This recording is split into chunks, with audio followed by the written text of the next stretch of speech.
उत्तर प्रदेश के जंगलों में बसा एक गांव जिसका नाम सुनते ही डर का माहौल बन जाता है। वो है रतनपुर, जो पूरा गांव रात के अंधेरे में सन्नाटे में बदल जाता है। रात के समय बहुत कम लोग ही घर से बाहर निकलते थे। अक्सर गांव में लाइट बहुत कम ही रहती थी। लोग दीपक मोमबत्ती जलाकर अपना काम करते थे। रतनपुर गांव की एक डरावनी रात। दादू चारपाई पर बैठे हैं और नीचे उनका पोता अमन और गांव के बच्चे उनसे कहानी सुनने के लिए बैठे हुए हैं। चारपाई के पास एक लालटेन जल रहा है, जिसके उजाले से सभी लोग एक दूसरे को देख पा रहे हैं। सभी बच्चे बहुत शांत मन से एक ही नजर में दादू को टकटकी लगाए हुए देखे ही जा रहे हैं। बच्चों, तुम्हें अब इन किस्से कहानियों से डर न लगता हो, पर हमारे जमाने में ये सब किस्से कहानियां हकीकत में होती थी और गांव वाले इन सब चीजों पर यकीन भी करते थे और सभी बहुत ज्यादा डरते भी थे। आज मैं तुम्हें ऐसी ही एक हमारे समय की बहुत पुरानी और सबसे डरावनी कहानी सुनाऊंगा, जिसे सुनकर तुम्हें डर भी लगेगा और यकीन करने पर भी मजबूर हो जाओ। ठीक है दादू, फिर तो बहुत ज्यादा मजा आएगा। जल्दी सुनाओ हमें वह आपकी सबसे पुरानी और डरावनी कहानी। तो सुनो बच्चों, ये कहानी उस काली घाटी के जंगल से होकर जाती है, जहां लोग दिन में भी जाने से डरते थे और रात में तो मानो कोई उधर जाने का नाम भी नहीं लेता था। वो पूरा जंगल एकदम डरावना और सुनसान था। तो दादू, उस जंगल में ऐसा क्या था जिससे गांव वाले उस जंगल में जाने से इतना डरते थे? लोगों का मानना था कि जो भी व्यक्ति उस जंगल से होकर जाता था, वो कभी अपनी मंजिल तक नहीं पहुंच पाता था और न ही कभी लौटकर वापस आ पाता था। बस यही कारण था कि लोग उस जंगल में जाने से इतना डरते थे। दादू, क्या आप भी कभी उस जंगल से होकर आगे नहीं गए? नहीं बेटा, एक बार मैं भी उस जंगल से होकर आगे गया हूं और मेरे साथ जो घटना घटी थी वो मैं आज तक नहीं भूल पाया हूं। आज मैं तुम्हें वही घटना सुनाने वाला हूं।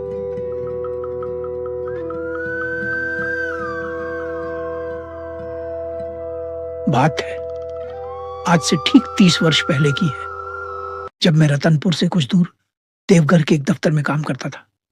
उसी दफ्तर में मेरा एक मित्र किशन और काम करता था, लेकिन समस्या ये थी कि मेरी छुट्टी सुबह के 6 बजे से लेकर शाम के 8 बजे तक होती थी और मेरे मित्र की छुट्टी रात 8 बजे से लेकर सुबह 6 बजे तक होती थी, जिस कारण मैं और मेरा मित्र कभी साथ नहीं आ पाते थे। मुझे अकेले ही शहर से गांव के लिए आना पड़ता था। बस का भी यही था, कभी तो समय पर मिल जाया करती थी तो कभी देर रात तक भी नहीं मिलती थी। आज भी कुछ ऐसा ही था। मौसम खराब था, आसमान में बिजलियां कड़क रही थी और हल्की हल्की बारिश भी पड़ रही थी। हुआ था कि शायद कुछ देर और रुक जाऊं कि बस आती ही होगी, लेकिन इस मौसम में इतनी रात को बस का आना नामुमकिन था। मुझे वहां पर खड़े हुए लगभग 2 घंटे हो चुके थे और अभी तक बस का नाम और निशान भी नहीं दिख रहा था। तभी दूर से एक बूढ़े मेरे पास लाठी पटकते हुए आते हैं।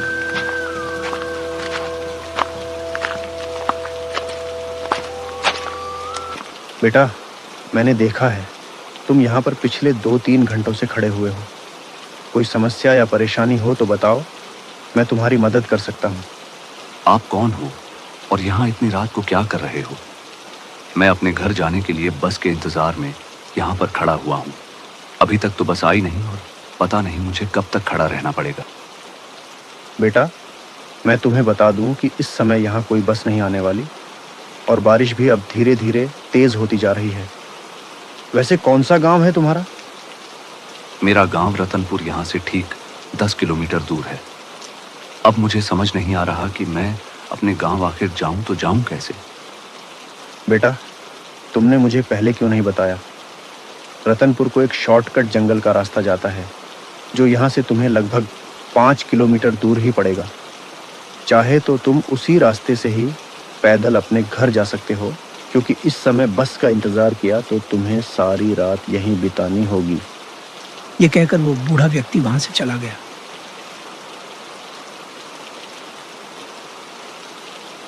मैंने कुछ देर सोचा और फिर मुझे उस बूढ़ा व्यक्ति की राय ही उचित लगी। और मैं काली घाटी के जंगल के रास्ते की ओर बढ़ गया।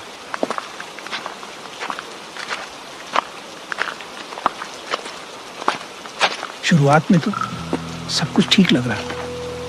पूरा जंगल का रास्ता एकदम शांत और बारिश की बूंदों की ही आवाज आ रही थी। मैं धीरे धीरे आगे बढ़ रहा था। चांदनी के उजाले से मुझे सिर्फ सीधा सीधा रास्ता ही दिख रहा था, वरना चारों ओर घने पेड़ों और झाड़ियों की वजह से अंधेरा ही अंधेरा था। बारिश भी धीरे धीरे अपनी रफ्तार बढ़ा रही थी। मैं लगातार आगे बढ़ते चला जा रहा था।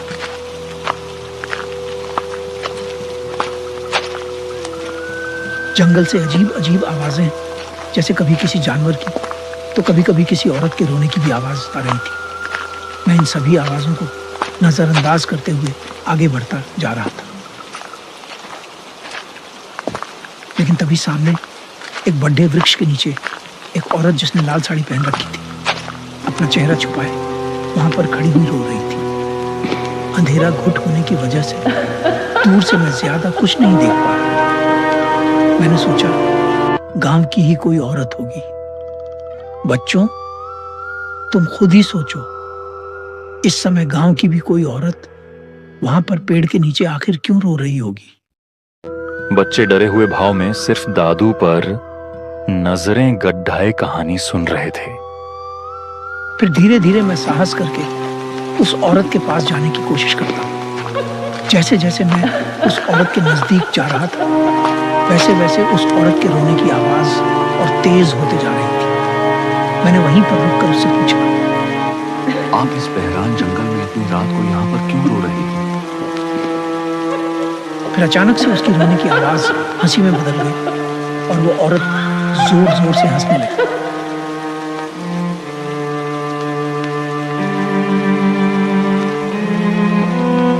मेरी कुछ भी समझ नहीं आ रहा था कि आखिर यहाँ पर क्या हो रहा है।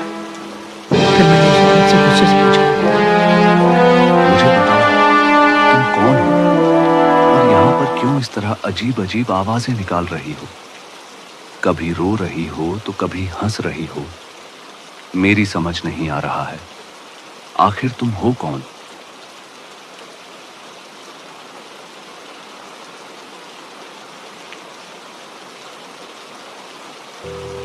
बच्चों, ये बोलने के बाद मेरे साथ जो हुआ वो सुनने के बाद तुम्हारी भी रूह कांप उठेगी।